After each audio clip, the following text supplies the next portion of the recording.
예, 기업에 대한 분석과 또 전략 시장 상황들 체크해 보도록 할 텐데요. 오늘 한번 저희가 들여다볼 기업은 주식시장에서 5연상을 한 기업, 6거래일 동안 수익률이 300% 이상이 난 기업입니다. 아시는 분들은 아실 것 같습니다. 한국파마에 대해서 얘기해 볼까 하는데요. 어떤 기업이고 어떤 기술력을 가지고 있고 지금 나오는 뉴스들 어떻게 해석해 볼 수 있을지 한번 짚어보도록 하죠. 와이즈경제연구소의 차영주 소장 그리고 정지혜 변리사와 함께하겠습니다. 어서 오십시오. 안녕하세요. 한국파마 어떤 기업인지 이것부터 차근차근 처음부터 시작을 해보도록 하겠습니다. 좀 소개를 해주시겠어요?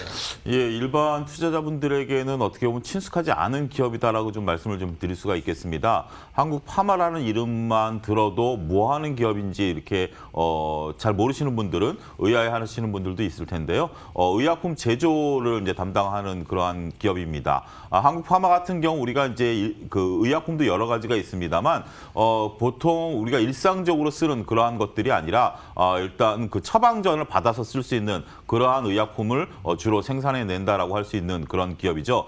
매출 규모가 대략 한 700억 정도 되는 기업이기 때문에 그렇게 회사 규모도 크지 않은 그러한 부분들입니다. 하지만 제네릭이라든지 다양한 처방전에 필요한 그러한 품목들을 만드는 회사이기 때문에 1974년도에 설립한 회사를 한국파마가 인수한 이후에 지금까지 업황이 유지되고 있는 나름대로 꽤 긴 역사를 가지고 있는 그러한 제약업체다 이렇게 좀 말씀을 드릴 수가 있겠습니다. 예.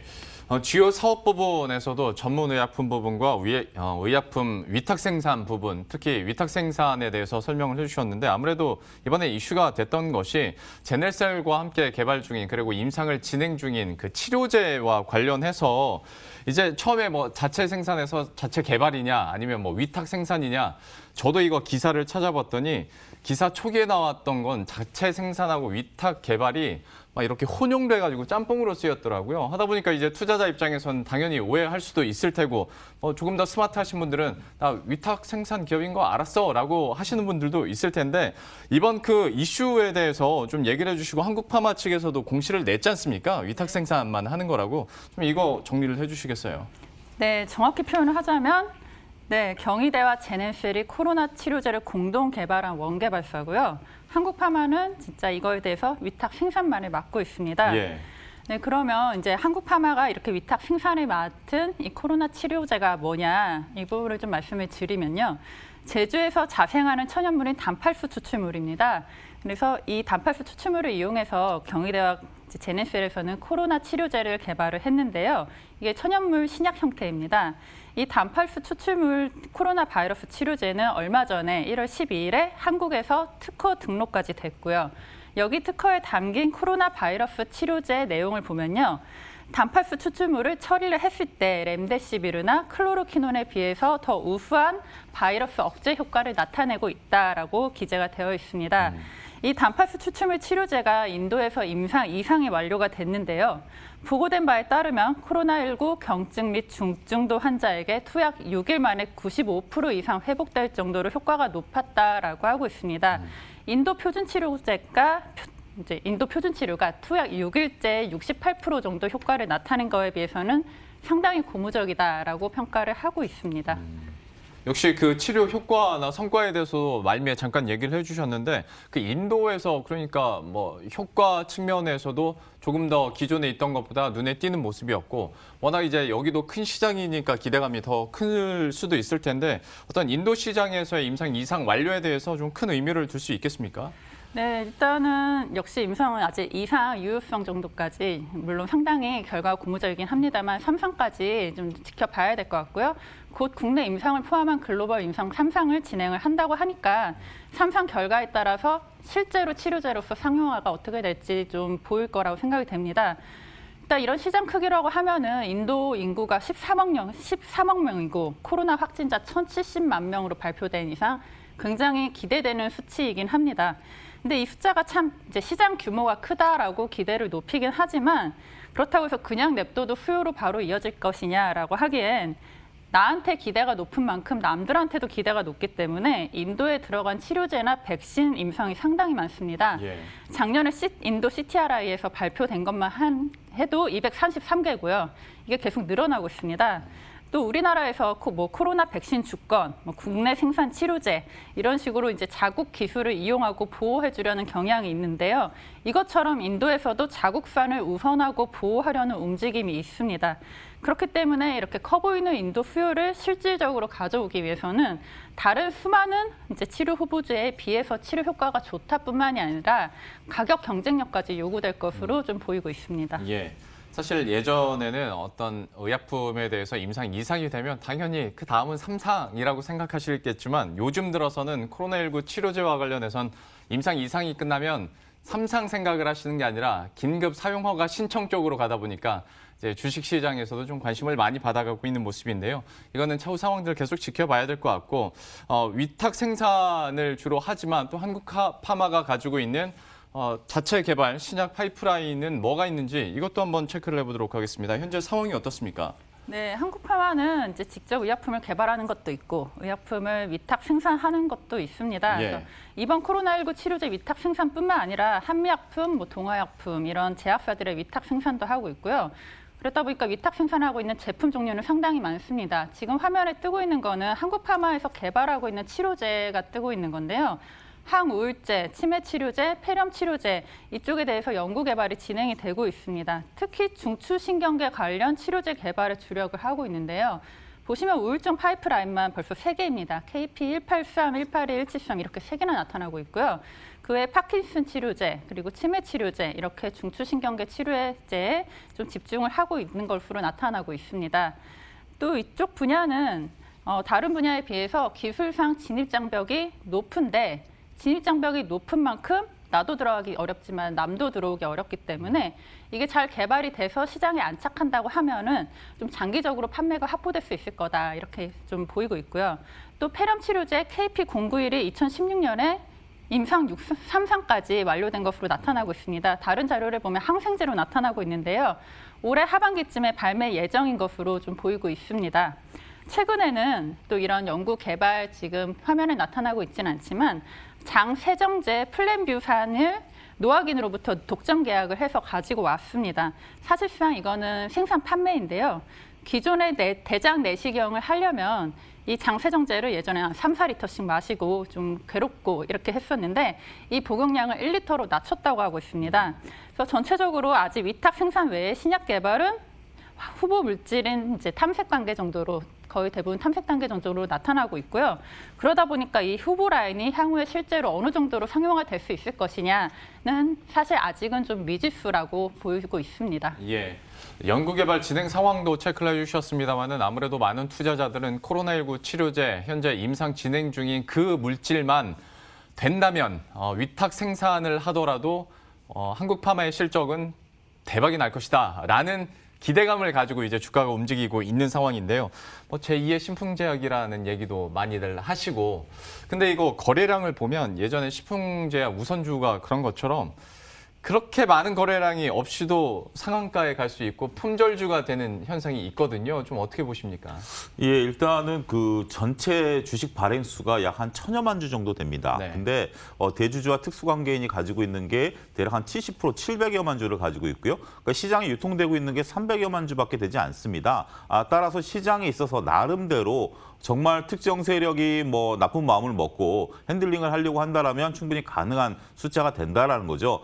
그러한 것들의 의미를 좀 두시는 분들도 일부 있다라고 좀 말씀을 좀 드릴 수가 있겠습니다. 이건 뭐 확인된 바는 아닙니다. 예. 하지만 전체적으로 봤을 때 유통 숫자가 그렇게 많지가 않기 때문에 충분히 가능성도 대두가 될 수 있는 부분들이다라고 좀 말씀드릴 수가 있겠는데 현재 지금 뭐 그 시장에는 다양한 그 투자하시는 그 분들이 계시죠.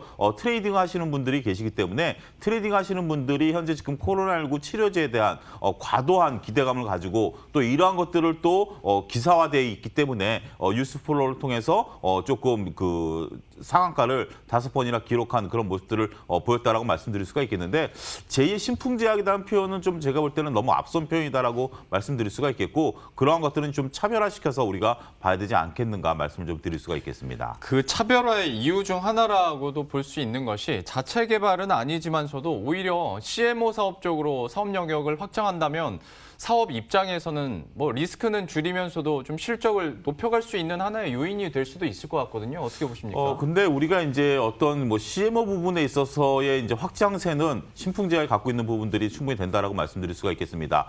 우리가 삼성바이오를 주목하는 이유 중에 하나가 이 CMO 부분 아니겠습니까? 결국 CMO 부분은 캐시카우가 될 수 있는 부분들이 된다라고 말씀드릴 수가 있겠죠.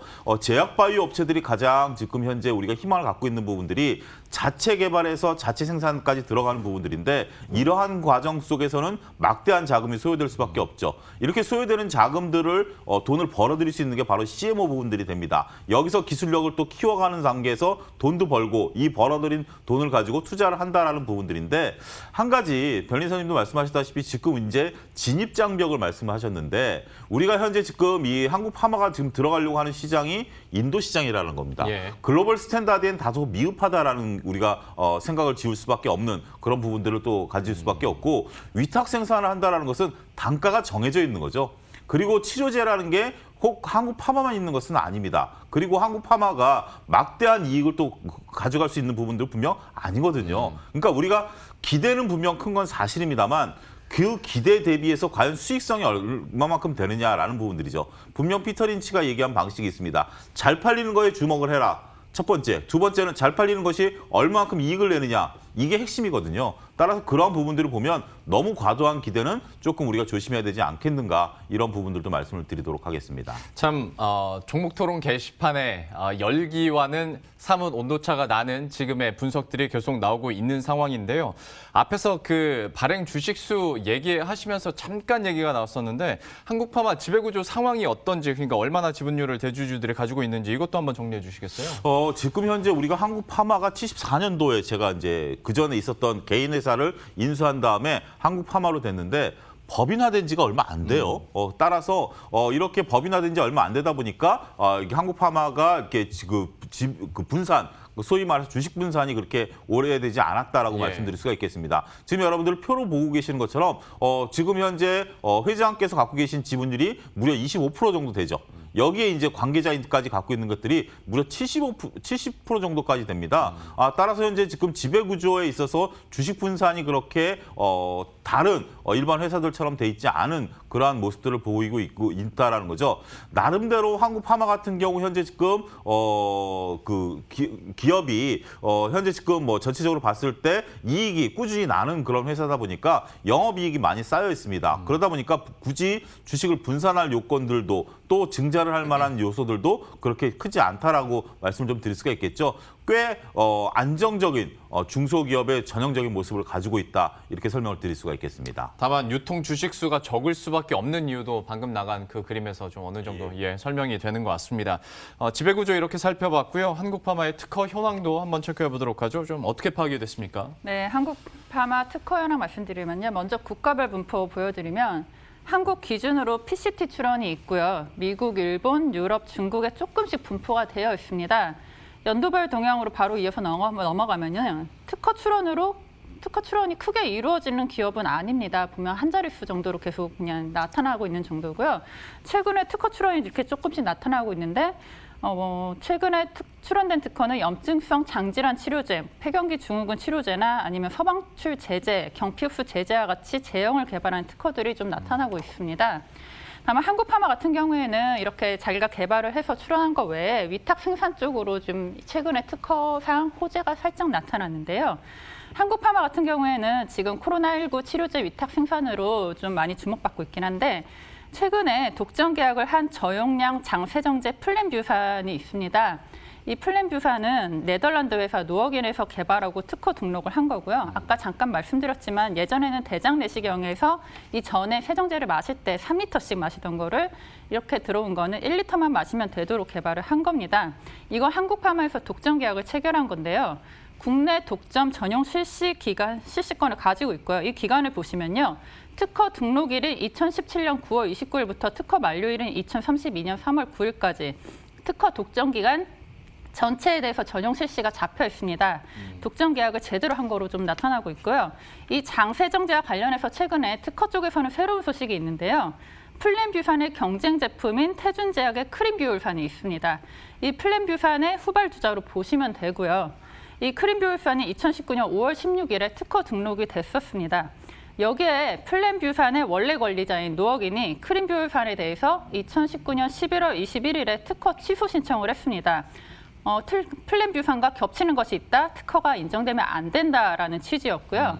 1년이 지나서 2020년 12월 31일에 특허 심판원 결정이 났는데요. 크림뷰산 특허에서 플랜뷰산과 겹치는 부분은 있다라고 판단되는 부분에 대해서 특허가 취소가 됐습니다. 일단 노억인이 플랜뷰산을 잘 보호한 거라고 할 수 있고요.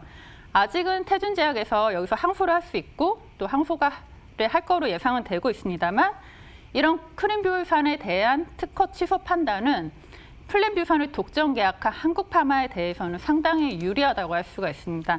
특히 지금 요즘 대장 내시경 많이 하시고 거기에 장세정제가 이제 그 시장도 이제 작진 않다라고 판단되고 있는 와중에 이거는 좀 특허 쪽에서 호재가 있다라고 보이고 있고요. 정리하자면 한국파마에서는 자기가 개발하고 특허 출원한 이쪽 부분은 눈에 띄는 포트폴리오는 없지만 적어도 위탁 생산받은 부분에 대해서는 그래도 좋은 소식이 있다. 이렇게 정리될 수 있을 것 같습니다. 한국파마의 특허 현황과 또 관련 이슈들 한번 정리를 해봤고요. 실적 추이도 체크해 보도록 할 텐데 좀 어떻게 파악이 됐습니까? 일단은 2020년 아직 실적이 확정되지는 않았습니다만 19년 보통 대략 한 600억대 후반에서 700억대 매출을 기록을 하고 있는 그러한 회사입니다. 여기에 영업이익률은 대략 한 10% 정도 나타나고 있는 그런 기업이고요. 단지 지금 이제 증권가에서는 2020년 영업이익률이 2019년보다는 조금 떨어질 가능성이 있다. 이렇게 좀 말씀드릴 수가 있겠습니다. 매출은 추소폭 늘어나는데 영업이익률은 한 9%대로 떨어질 가능성이 있고요. 여기에 당기순이익은 대략 한 7에서 6% 정도 나타나는 그런 기업입니다. 대략 그러니까 700억 매출에 한 5, 60억 정도의 당기순이익이 꾸준히 매해년 지금 이루어지고 있다라고 말씀드릴 수가 있겠죠.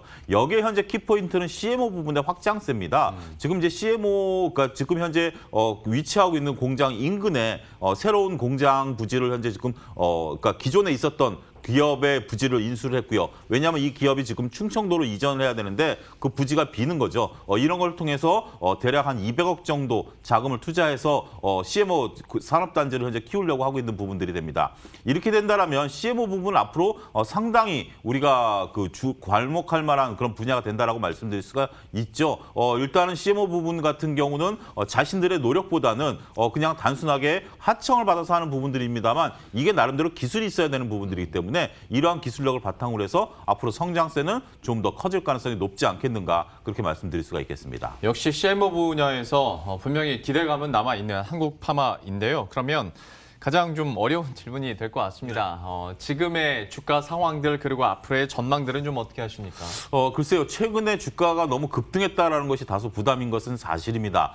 실적 대비해서 주가가 급등한 이후에 조정세를 받고 있다라는 것들이죠. 여러분들 지금 현재 차트를 보고 계신다라면 전형적으로 일단 조정을 나타낼 수 있는 그런 부분들이죠. 왜냐하면 분출한 이후에 거래량이 그러니까 시세가 분출한 이후에 거래량이 분출을 했기 때문에 저런 모양들을 보게 된다라면 저 거래량을 뚫어주지 않는 한 다시 상승세를 나타나기 쉽지 않다라고 냉정히 좀 말씀을 좀 드려야 될 것 같습니다. 따라서 보유자의 관점에서 본다라면 리스크 관리가 필요하다라고 말씀드릴 수가 있겠고 진입하시는 부분들은 우리가 너무 코로나19 백신이라든지 치료제에 대한 기대감 같은 경우는 일단 조금 관망세를 나타내는 것이 좋지 않겠는가 이렇게 말씀을 드리도록 하겠습니다. 우리가 요즘에 시장이 워낙 좋다 보니까 저런 차트들이 덜 부자연스럽게 느껴지실 수도 있겠습니다만은 확실히 여러분들 보셔도 과열인 건 과열 맞는 것 같습니다. 한국파마에 대해서 보유자 입장에서 투자 전략도 세워주셨으니까요. 참고하시면 좋을 것 같네요. 지금까지 정재별리사 와이즈경제연구소의 차영주 소장과 함께했습니다. 오늘 말씀 고맙습니다.